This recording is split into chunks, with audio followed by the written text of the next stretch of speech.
राज्य में विधानसभा का चुनाव हुआ, उसमें बीजेपी को प्रचंड बहुमत मिला, लेकिन अब जो है मिर्ची जो है बिहार की सियासी में लग गई है। बिहार की सियासी उथल पुथल हो रहे हैं, बिहार की सियासी में गर्माहट दिख रहा है। लगातार जो है सियासी बयानबाजी चल रही है। इंडिया साथ लड़ती तो बीजेपी विधानसभा चुनाव में भी हारती। नीतीश के करीबी मंत्री विजय चौधरी ऐसा कहते हैं कि कांग्रेस के सभी दलों का सम्मान करना होगा, कांग्रेस को सभी दलों का सम्मान देना ही होगा, कांग्रेस को सभी दलों का अधिकार देना ही होगा। ऐसे ही विधानसभा चुनाव का परिणाम आते हैं। विजय चौधरी जो हैं कहते हैं कि इंडिया गठबंधन को साझेदारी से काम करना होगा। अगर बीजेपी को आपको साफ सुथरा करना है देश से, तो सभी को हक देना होगा, सभी क्षेत्रीय पार्टी को अधिकार देना होगा। ऐसा जो है वो कांग्रेस को कहते हैं कि इंडिया गठबंधन में साझेदारी के साथ आपको काम करना होगा।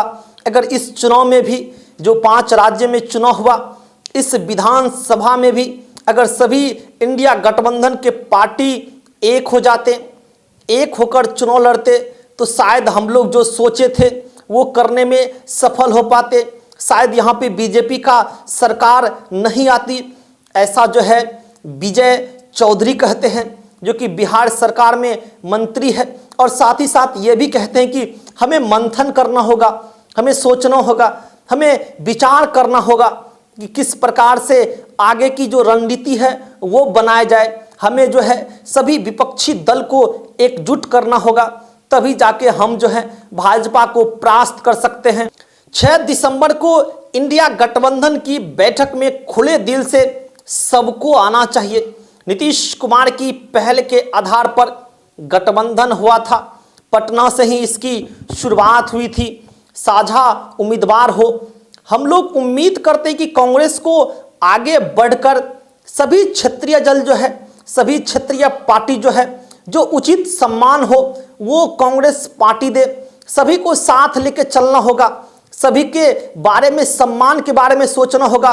कांग्रेस सबसे बड़ी पार्टी है। इन चुनावों में कांग्रेस का ज़्यादा जो है वो घाटा हुआ है। घाटा इसीलिए हुआ क्योंकि कांग्रेस जो है क्षेत्रीय पार्टी का सम्मान नहीं किया। जो इंडिया गठबंधन था, सभी दलों को यानी कि विपक्षी दलों को एकजुट होकर चुनाव लड़ना चाहिए था। नीतीश की पहल से ही बना था गठबंधन। नीतीश कुमार के नाम पर चुनाव लड़ने पर उन्होंने कहा कि उनमें कोई शक नहीं है कि नीतीश कुमार के अथक प्रयास पर इंडिया गठबंधन बना था। यह बात सभी लोग जानते हैं और सभी पार्टी को एक स्पष्ट फैसला हुआ था कि भाजपा को किसी भी तरीके से सत्ता से बेदखल करना है। इसके बाद फिर तय किया जाएगा, पहले बेदखल करें, उसके बाद जो है सभी क्षेत्रीय दल बैठेंगे, सभी क्षेत्रीय दल बैठ के निर्णय लेंगे कि आगे का क्या होनी चाहिए रणनीति। लेकिन सारा रणनीति पे पानी फेर दिए। आप अलग अलग अगर चुनाव लड़ते हैं क्षेत्रीय पार्टी, तो इससे कांग्रेस जो है वो कमज़ोर होते हैं। यही अगर हम एक साथ मिलकर चुनाव लड़ते सभी विपक्षी पार्टी, तो अभी रिजल्ट कुछ और होता। नीतीश कुमार हो, चाहे लालू प्रसाद यादव हो, चाहे अखिलेश यादव हो, चाहे अरविंद केजरीवाल हो, चाहे कमलनाथ हो, सबकी एक ही लक्ष्य है कि किसी भी तरीके से भाजपा को रोकना है 2024 के लोकसभा चुनाव में। लेकिन अब ऐसा लगने लगा है कि बीजेपी को रोकना मुश्किल ही नहीं, नामुमकिन दिखाई पड़ रहा है, क्योंकि जिस प्रकार से विधानसभा चुनाव में बीजेपी को प्रचंड बहुमत मिला है, इससे तो साफ साफ कह सकते हैं कि प्रधानमंत्री की फैन फॉलोइंग जो है वो कम नहीं हुआ है। और साथ ही साथ विजय चौधरी कहते हैं कि नीतीश कुमार को लेकर अभी कोई जल्दबाजी नहीं है, हमारा एक ही लक्ष्य है कि हम मिलकर चुनाव लड़ें ताकि भाजपा को रोका जा सके। आगामी चुनाव को लेकर एक विश्वसनीय चेहरा पर चुनाव लड़ा जाए। अगर एक साथ चुनाव नहीं लड़े तो सबको पता है कि रिजल्ट क्या होगा। इस बात से कहीं ना कहीं ऐसा तो लगता है कि डर रहा है, यानी कि इस बात की डर की आहट आप कह सकते हैं कि अगर हम एक साथ चुनाव नहीं लड़ते हैं तो आपको पता ही है कि आगे का रिजल्ट क्या हो सकता है। आपने देखा मध्य प्रदेश को, आपने देखा कि हम लोग वहाँ एक साथ आकर चुनाव नहीं लड़े, तो मध्य प्रदेश का रिजल्ट क्या हुआ। हम लोग राजस्थान में एक साथ मिलकर चुनाव नहीं लड़े, तो राजस्थान का रिजल्ट क्या हुआ। हमने एक साथ छत्तीसगढ़ में मिलकर चुनाव नहीं लड़ा, तो आप देखिए छत्तीसगढ़ का रिजल्ट क्या हुआ।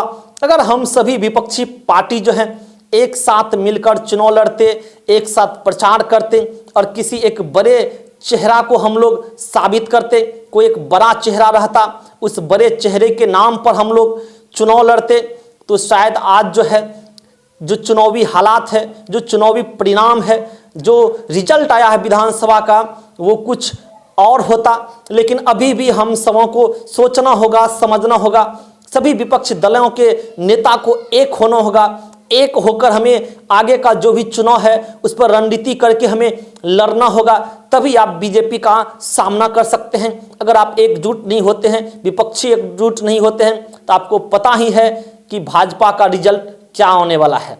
फिलहाल 2024 के लोकसभा चुनाव के बारे में आप लोग क्या सोचते हैं, आप कमेंट करके जरूर बताइए। धन्यवाद।